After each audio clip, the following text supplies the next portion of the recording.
Hello everyone, welcome back to my another video. कैसे हैं आप सब लोग? उम्मीद करती हूँ आप सब लोग अच्छे होंगे और खैरियत से होंगे। तो आज मैं आप लोगों के साथ शेयर करने वाली हूँ आलू बुखारे की चटनी की रेसिपी। बहुत ही ईजी, बहुत ही क्विक रेडी होने वाली रेसिपी है। और साथ ही साथ मैं आप लोगों के साथ शेयर करूँगी कि वो कौन सा तरीका है जिससे हम इसको जो है वो आसानी से स्टोर कर सकते हैं और ये बिल्कुल भी जो है वो ख़राब नहीं होगी। तो मेरे साथ रहिएगा, चलते हैं वीडियो की तरफ। सबसे पहले मैंने जो है एक बर्तन में जो है 3 गिलास जो है पानी ले लिया है। 3 गिलास पानी लेकर इसको जो है कवर कर कर रख देंगे इसके बॉयल होने तक। फ्लेम को हाई कर देंगे ताकि हमारा टाइम जो है वो बिल्कुल भी वेस्ट ना हो। और हाई फ्लेम पे इसको जो है वो बॉईल कर लेंगे।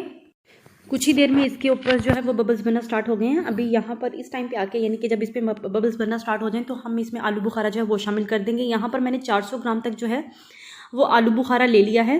क्वांटिटी का आपने ख्याल रखना है। अगर आप घर पर बनाएं यानी आप अपने हिसाब से क्वांटिटी को कम या ज़्यादा कर सकते हैं। तो यहाँ पर जो मैंने लिया है, मैंने 400 ग्राम तक जो है वो आलू बुखारा लेकर वो इसमें डाल दिया है।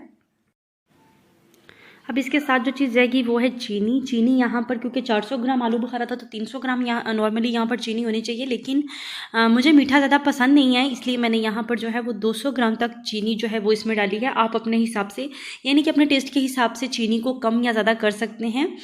आप लोग चाहें तो इससे कम भी ले सकते हैं, चाहे तो इससे ज़्यादा भी ले सकते हैं, लेकिन मुझे मीठा ज़्यादा पसंद नहीं है, इसलिए मैं सिर्फ 200 ग्राम ही चीनी इसमें डाल रही हूँ। लेकिन ज़्यादा से ज़्यादा आप लोग इसमें जो है 300 ग्राम तक चीनी शामिल कर सकते हैं। इसको एक बार मिक्स करेंगे और इसको पकने के लिए जो है वो छोड़ देंगे। आलू बुखारे वैसे तो बहुत सॉफ्ट होते हैं लेकिन पकने में बहुत सा टाइम ले जाते हैं। लेकिन उससे पहले इसमें जाएंगे कुछ मसाले। मसालों में जो सबसे पहले जो मसाला जाएगा वो है नमक। नमक इसमें मैंने एक चुटकी के करीब ले लिया है।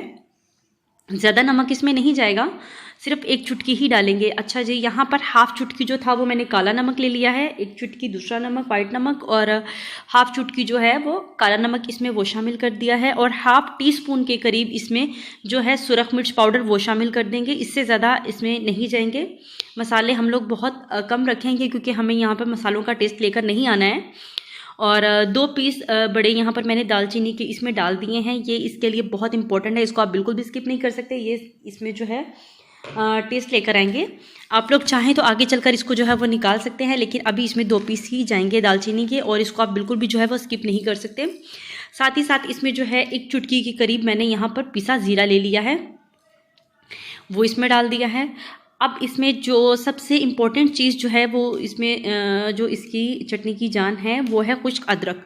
आप लोग चाहें तो जिसे सूंड भी बोलते हैं, पंसार स्टोर से खुश्क अदरक भी ले सकते हैं। उसको आप पीस कर इसमें एक चुटकी के करीब डाल दीजिएगा। अगर आप ये नहीं डालना चाहते तो आप लोग जो है अदरक का टुकड़ा भी इसमें डाल सकते हैं, वो आप लोग, लेकिन यह कि बाद में आगे चलकर आप उसको निकाल लीजिएगा, कोई मसला नहीं है। लेकिन मैं यहाँ पर जो है वो खुश्क अदरक का पाउडर ले रही हूँ। ये सब मसाले इसमें एक एक चुटकी ही जाएंगे, इससे ज़्यादा मसाले इसमें जो है हम शामिल नहीं करेंगे और इसको कवर कर कर रख देंगे पकने के लिए।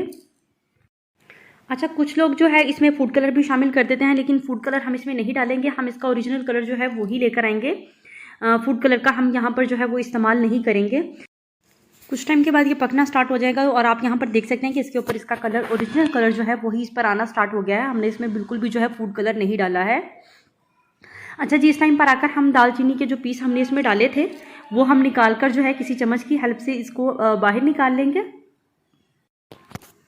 इसके बाद अब इसमें जो चीज़ जाएगी वो है सिरका। एक चम्मच, हम खाने का चम्मच हम इसमें जो है वो सिरका शामिल कर देंगे, या फिर आप लोग लेमन जूस भी डाल सकते हो, जो आपके पास अवेलेबल हो।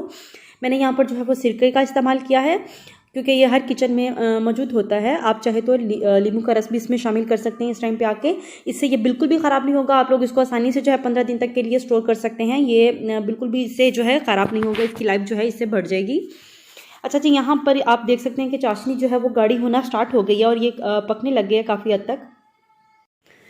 और इस टाइम पर आकर इसमें मैंने यहाँ पर जो है बादाम शामिल कर दिए हैं। यहाँ पर मैंने 18 से 20 बादाम लिए हैं। इनको मैंने भिगो कर रखा हुआ था, इनके छिलके जो हैं वो रिमूव कर दिए थे, तो इससे ज़्यादा बादाम जो है इसमें नहीं डालेंगे। यहाँ पर एक चम्मच मैंने खाने का चम्मच, इसमें मैंने जो है 4 मगज़ वो शामिल कर दिए हैं। आप इसमें कम या ज़्यादा कर सकते हैं, लेकिन ये बहुत ज़्यादा डाले जाएं तो वो अच्छे नहीं लगते, क्योंकि यहाँ पर हमारा जो हमें जो है आलू बुखारे का टेस्ट लेकर आना है, इन सब चीज़ों से वो उसका टेस्ट जो है वो डिस्टर्ब हो जाएगा। इसीलिए हम इनका इस्तेमाल जो है सिर्फ मुनासिब से ही करेंगे, बहुत ज़्यादा इस्तेमाल इनका नहीं करेंगे। ये अच्छा, इस टाइम पर आकर हमने इसको जो है वो गाढ़ा कर लेना है अपने हिसाब से, यानी कि जितना गाढ़ा आपको चाहिए उस हिसाब से। तो बहुत ज़्यादा गाढ़ा नहीं करेंगे क्योंकि ये ठंडा होने के बाद भी जो है वो गाढ़ी हो जाएगी। तो यहाँ पर मैं 1 से 2 मिनट के लिए इसको जो है वो पका लूँगी। इसको सिर्फ उतना ही थिक रखूँगी जितना यहाँ पर इसकी ज़रूरत है। तो मेरे हिसाब से अब इसकी जो है कंसिस्टेंसी बिल्कुल परफेक्ट है। हमें इतना ही गाढ़ा चाहिए, इससे ज़्यादा गाढ़ा हमें नहीं करना, क्योंकि ठंडा होने के बाद मज़ीद जो है वो गाढ़ा हो जाएगा। तो चलते हैं इसकी प्रेजेंटेशन की तरफ। लेकिन उससे पहले वो लोग जो मेरे चैनल पर नहीं हैं, उन सबसे मेरी रिक्वेस्ट है कि प्लीज़ मेरे चैनल को जो है सब्सक्राइब करें और बेल आइकन को प्रेस कर दें, ताकि मेरी हर नई आने वाली वीडियो का नोटिफिकेशन उन लोगों तक आसानी से पहुँच सके। तो चलते हैं इसकी प्रेजेंटेशन की तरफ। और आज की वीडियो में बस इतना ही। मिलते हैं नेक्स्ट वीडियो में, तब तक के लिए अल्लाह हाफिज़।